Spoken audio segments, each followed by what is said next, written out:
வணக்கம் நண்பர்களே, தமிழ் பிளாசம் சேனலில் வாழைப்பூ பிரியாணி எப்படி செய்யுதுன்னு பார்க்கலாம்.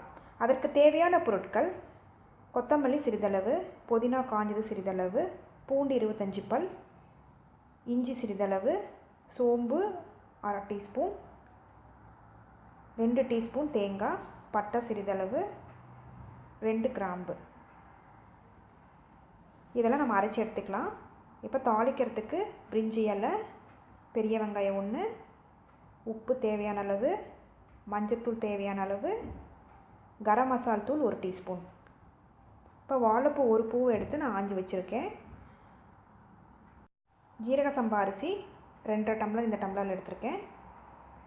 இப்போ நம்ம செய்கிறப்போ நம்ம கழுவிட்டு உடனே நம்ம அரிசியை போட்டுடலாம். இல்லை அரிசி நொடிஞ்சிரும் நம்ம ஊற வச்சோம் அப்படின்னா. பட்டை, லவங்கம், சோம்பு, இஞ்சி, பூண்டு, தேங்காய், கொத்தமல்லி, புதினா இதெல்லாம் சேர்த்து நம்ம விழுது அரைச்சி எடுத்துக்கலாம். இப்போது வரமிளகா நான் ஒரு 4 வரமிளகா போடுறேன். உங்களுக்கு பச்சை மிளகா இருந்தாலும் பச்சை மிளகா போட்டுக்கோங்க. காரத்துக்கு ஏற்ற மாதிரி நீங்கள் சேர்த்துக்கோங்க. இப்போ இது நம்ம விழுது அரைச்சி எடுத்துக்கலாம். இப்போ நல்லா ஃபைன் பேஸ்ட்டாக அரைச்சி எடுத்துக்கோங்க. குக்கரில் 2 டீஸ்பூன் கடலெண்ணெய், 1 டீஸ்பூன் பட்டர், பிரியாணி இலை, பெரிய வெங்காயம் போட்டு நல்லா வதக்கிக்கோங்க. சிம்லி வச்சு நல்லா வதக்கிக்கோங்க. இதுக்கு தேவையான அளவு உப்பு, மஞ்சத்தூள் சேர்த்து நல்லா கிளறி விடுங்க.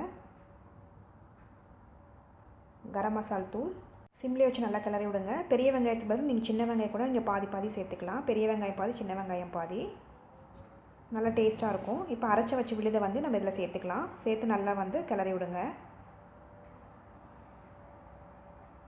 இப்போ அதுக்குள்ளே அரிசியை கழுவி எடுத்துக்கலாம். அரிசி ஊற வைக்க வேண்டாம். இப்போ பாருங்கள், அரிசி கழுவியாச்சு. இதை அப்படியே இதுலேயே கிளறி விடுங்க.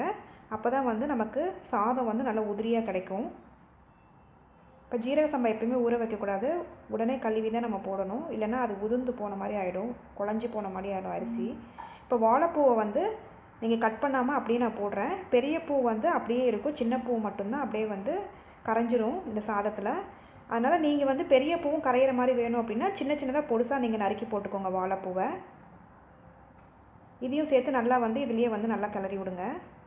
இப்போ பெரிய பூ கொஞ்சம் துவர் படிக்கிற மாதிரி தான் இருக்கும். அதனால் குட்டி குட்டியாக வேணால் நீங்கள் கட் பண்ணி போட்டுக்கோங்க. கொஞ்சமாக தண்ணி ஊற்றி கிளறி விட்டுக்கோங்க. சிம்லேயே வச்சுக்கோங்க, இல்லைன்னா அடி பிடிச்சிரும். இப்போ சிம்லேயே வச்சு நல்லா கிளறி விடுங்க. அரிசி வேகிறதுக்கு தேவையான அளவு தண்ணி ஊற்றிக்கலாம். 2 டம்ளர் ஜீரக சம்பா அரிசிக்கு 5 டம்ளர் தண்ணி ஊற்றிக்கலாம்.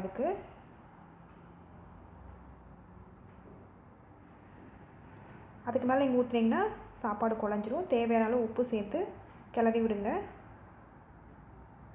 இப்போ உப்பு காரம்லாம் கரெக்டாக இருக்கான்னு நீங்கள் செக் பண்ணிக்கோங்க மூடுறதுக்கு முன்னாடி குக்கரை. பாருங்க, இந்த ஸ்டேஜில் நம்ம குக்கரை மூடி வச்சிடலாம். 2 விசில் விட்டால் போதும். லோ ஃப்ளேம்லேயே வைங்க, ஹை ஃப்ளேமில் வைக்காதீங்க. இப்போ பாருங்கள், வாழைப்பூ பிரியாணி ரெடி ஆயிடுச்சு. ஒரு கலரிக்கலாம். பெரிய வாழைப்பூலாம் அப்படியே இருக்குது பாருங்கள். சின்ன வாழைப்பூ இதில் அப்படியே கரைஞ்சிரும்.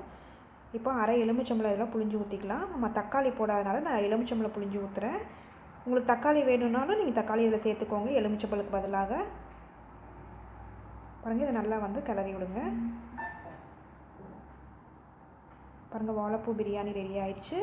இந்த ரெசிபியை செஞ்சு பார்த்துட்டு உங்களோட கமெண்ட்ஸ் என்னன்னு சொல்லுங்கள். பிடிச்சிருந்தால் லைக் பண்ணுங்கள், ஷேர் பண்ணுங்கள், சப்ஸ்கிரைப் பண்ணுங்கள்.